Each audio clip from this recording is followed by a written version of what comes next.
bem com vocês? Eu sou a professora Daniele, professora de matemática da Rede Municipal de Angra dos Reis.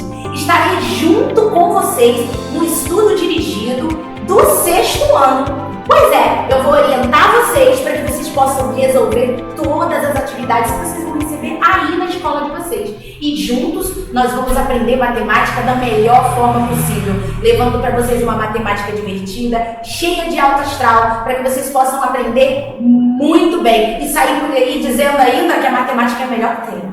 Vamos lá?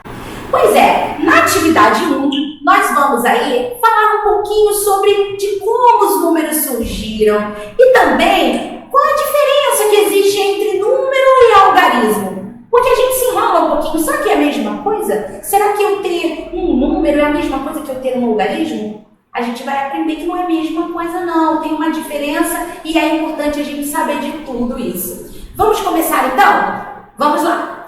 Começando por, vocês sabem, vocês já pararam para pensar como foi que os números surgiram? Eu tenho certeza que muitos de vocês não fizeram essa pergunta de como eles surgiram, mas para que criaram esses números, né? Afinal de contas, foi só para dificultar a minha vida? Passar aqui na escola, número, para poder me deixar com a cabeça quente? Não. Os números, eles foram criados por uma grande necessidade do ser humano. Afinal de contas, nada que a gente tem hoje foi criado à toa. Assim é a matemática. Os números, eles foram, na verdade, sendo aperfeiçoados ao longo do tempo. E nós temos muitas aplicabilidades desses números. Vamos dar uma olhadinha aqui na telão? Veja só, nós temos aqui algumas imagens que nos lembram, só para lembrar vocês, porque eu tenho certeza que vocês conhecem muito mais aplicações da matemática na sua vida. Mas para você que ainda está na dúvida e acha que não usa muita matemática todo dia, eu vou te dar uns exemplos aqui para você ver quanto você está errado. Matemática é usada no relógio. Ah, mas eu não uso o relógio assim não, analógico. Eu uso aquele digital, aquele que aparece um númerozinho. Pois é, mas é matemática também, seja ele digital ou analógico. O relógio, ele está tomado de informações matemáticas, não é só pelos números, não. E nós temos aqui também os placares, né? Quem que não gosta de jogo de basquete, de vôlei, de futebol? Todos esses jogos, quando você vai ao estádio, ele tem lá o placar indicando o time, a quantidade de pontos, de gols que foi feito, o tempo também do jogo. Então, olha aí a matemática estando lá no lugar do seu lazer. Pois é, a matemática é usada em todo lugar, em todo tempo. Outro exemplo também que nós temos aqui no nosso desenho é o código de barra. Hoje em dia, né, como a gente usa isso o tempo todo? O código de barra na hora de pagar uma conta, o código de barra de produtos, todos os produtos hoje em dia vêm com código de barra. Até mesmo um lápis que você compra para escrever, se você for dar uma olhadinha, ele tem um códigozinho de barra, porque ele serve para identificar e diferenciar os produtos. Então, matemática também está inserida no código de barra.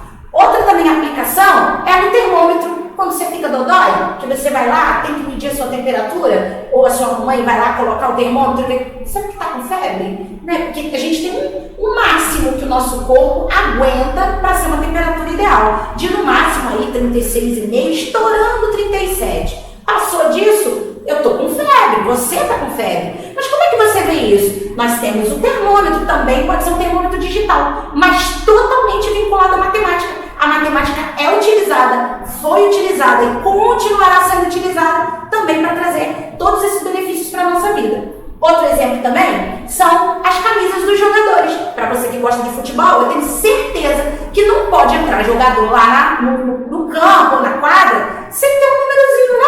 Indicando a posição onde esse jogador ele se identifica ali. Pois é, a matemática com uma utilização de colocação e posição. E aqui, para terminar, um outro exemplo que a gente usa o tempo todo, quem é que não gosta de ter um dinheirinho? Pois é, mas para você ter um dinheirinho, para você conquistar o dinheirinho, você tem que saber matemática. Pois é, não é só ganhar o dinheirinho, mas é também saber administrar e saber o seu real valor. Então vamos agora saber, já que a gente usa tanta matemática todo dia, de onde os números surgiram. Vamos lá? A história do número é tão antiga quanto a história do homem. Para você que gosta de história, que tem acompanhado as aulas de história, tenho certeza que você já tem uma noção de como é bem difícil essa evolução do homem. Pois é, a matemática ela está totalmente voltada para isso e é tão antiga quanto a história. Nossa, a história do homem. O seu conhecimento foi fundamental na evolução? Nossa, olha que coisa importante. Para a evolução sua, minha e de nossos ancestrais, a matemática foi fundamental. Você tem noção do que é isso, ser fundamental? Não dá para viver sem. Será que eu consigo viver sem matemática? Não tem como. Então vamos lá. Não apareceu por acaso, mas sim por necessidade. Lembra que eu falei para você? Será que inventaram isso só para poder atrapalhar a minha vida e dificultar? Foi não, foi por necessidade. A matemática ela foi uma necessidade que o homem teve inicialmente para contagens de objetos e de seres. Principalmente se a gente for pensar lá na era antiga, né? Nos primeiros tempos da humanidade, para contar, eram usados dedinhos, pedras, nós de uma corda e marcas no osso. A gente tem até uma imagem para mostrar para vocês aqui, mais ou menos como é que funcionava. Eles não tinham o sistema decimal que a gente tem hoje, sabe? Então eles pegavam determinados materiais e usavam para contagem. A corda eles faziam nós. As pedrinhas eles usavam, às vezes a gente até usa ainda pedrinha, a gente usa lápis e os dedinhos. Quem é que não usa dedinho aí? Ah, eu tenho vergonha, professora? Não tenha. Eles todos são também instrumentos para fazer com que você aprenda melhor. Então não precisa ter vergonha. Até nos ossinhos eles fazem risquinhos para também simbolizar quantidade.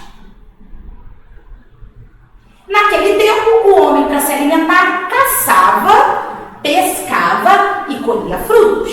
Para morar, usava as cavernas. Para se defender, usava paus e pedras. Começaram a cultivar, então, plantas e criar os animais. Os pastores de ovelhas sentiram necessidade de controlar os rebanhos. Afinal de contas, eles não tinham uma ou duas ovelhinhas. O rebanho ele ia aumentando, ele ia crescendo. Quando os pastores saíam para passear com essas ovelhinhas, tem sempre uma ovelhinha que gosta de dar um perdido no pastor. E aí, como é que o pastor ia saber se quando ele saiu com aquela quantidade, ele voltou com a mesma quantidade ou não? Então, até para um controle do seu rebanho, os pastores precisavam aí de um instrumento melhor para essa contagem. O pastor usava para cada ovelha uma pedra. Pensa. Enquanto tinha pouca ovelha, ele precisava de pouca pedra, né? O que em matemática se chama correspondência. Lembra quando eu falei dos dedinhos? Que você está utilizando instrumentos para correlacionar e corresponder aos numerais? Então não tem problema nenhum. No caso dos pastores, eles usavam pedrinhas. Outras estratégias para contabilizar era utilizando gravetos. O que é graveto, professora? Madeirinhas, né? Aqueles galinhos pequenininhos de árvore. Sementes, folhas e os dedinhos das mãos. Contudo, com o passar do tempo, utilizar objetos ou dedos passou a não ser mais suficiente, né? Porque afinal de contas, enquanto a quantidade está pouquinha, dá para usar. Mas e se tiver muita, né? O volume, a quantidade for muito grande, como é que faz? Aí, pois as quantidades ficando cada vez maior, houve uma necessidade de uma evolução. Com isso, começaram a ser criados os primeiros sistemas de numeração, que nós conhecemos e utilizamos hoje. Na verdade, nós temos muitos deles. Nós não vamos dar ênfase a cada um por uma questão de tempo e porque nós vamos ser bem objetivos. Mas nós temos muitos, né? Nós temos os algarismos romanos, nós temos as marcas e símbolos egípcios. Então, nós temos muitas evoluções aí do sistema decimal. Vamos lá? Qual é a diferença entre número, já que a gente está falando do sistema decimal, né? Entre número e algarismo. Você já se perguntou sobre isso? Ou para você é a mesma coisa? Então, hoje nós vamos aprender que não é a mesma coisa. Ter um algarismo e ter um número são coisas diferentes. Número é associado à quantidade. Numeral é a sua representação gráfica, que pode estar em palavra ou símbolo.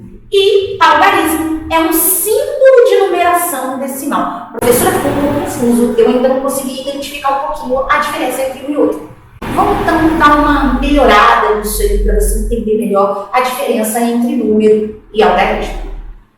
Nós temos aqui um exemplo para vocês, tá? Então, nós temos escrito da forma escrita número 15.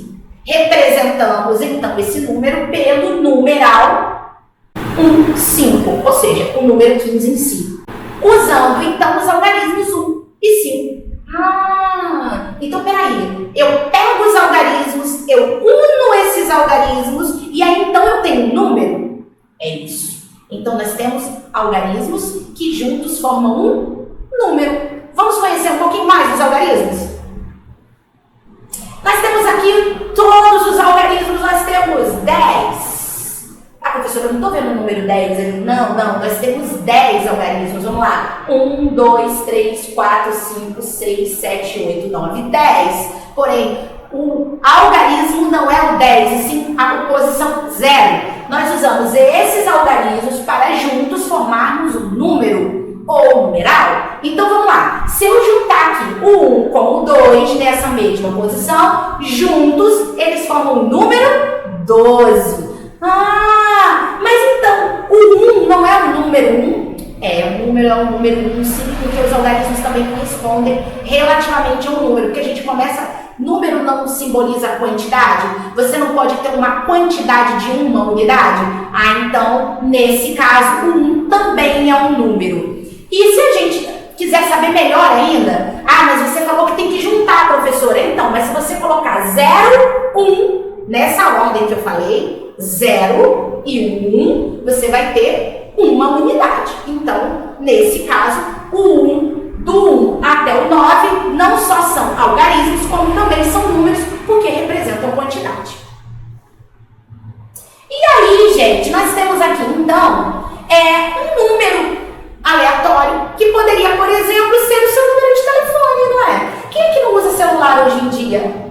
Não, eu uso celular todos os dias. Quem é que não precisa ligar para alguém? Já para analisar que o número do seu telefone, ele é formado por algarismos?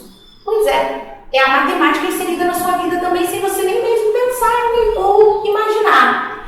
Não só que os algarismos também são chamados, quando a gente utiliza o celular, de dígitos. Então, quando a gente utiliza essa expressão, deixa eu digitar o meu número aí, passa para mim, passa o seu número aí que eu vou digitar aqui. Então, essa palavra dígito, ela vem da palavra algarismo. Então, quando você digita aqueles números, você está também utilizando algarismos. O número aqui em si tem 9 dígitos que correspondem a 9 algarismos. Esses 9 algarismos também correspondem cada um a uma ordem. Cada algarismo é uma ordem. Nesse caso, temos 9 algarismos, temos então 9 ordens. Vamos lembrar o que é ordem? Vamos lá. Então, gente, para quem já lembra, só vai relembrar. Para quem não sabe, vai aprender agora. Nós temos 3 tipos de ordem: unidade, dezena e centena.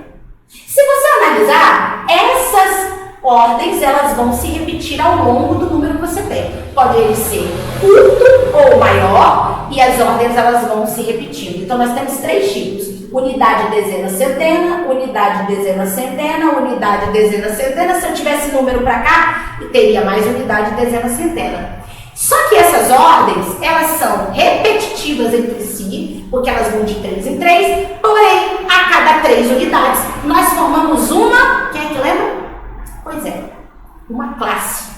Para cada classe, nós temos uma nomenclatura. Bora lembrar do que é classe. Nós temos aqui um exemplo do quantitativo de habitantes do Brasil hoje. Então, hoje, no nosso país, nós temos 213.317.639 habitantes. É gente pra chuchu, né? A gente ainda não se conhece, mas qualquer dia a gente vai se conhecer para que a gente possa se entrosar mais. Quem sabe a gente não vai se encontrar na escola aí. Pois é. Então, quando a gente pega esse número aqui, a gente separa a cada 3. A cada 3 algarismos, nós vamos ter uma classe formada por 3 ordens. Da direita para a esquerda, nós vamos ter as unidades simples, milhares, milhões e depois é o que mesmo, professora? Acertou, quem falou bilhões. Pois é. Então, nós temos aqui, unidade, dezena, centena de unidade simples, Unidade, dezena, centena dos milhares. Unidade, dezena, centena da casinha dos milhões, da classe dos milhões. Então, nós temos aí a cada 3 ordens, formamos então uma classe. Legal? Eu te espero na próxima aula para que a gente junto possa aprender muito mais. Capricha nas suas atividades aí, sexto ano. Logo, logo nós vamos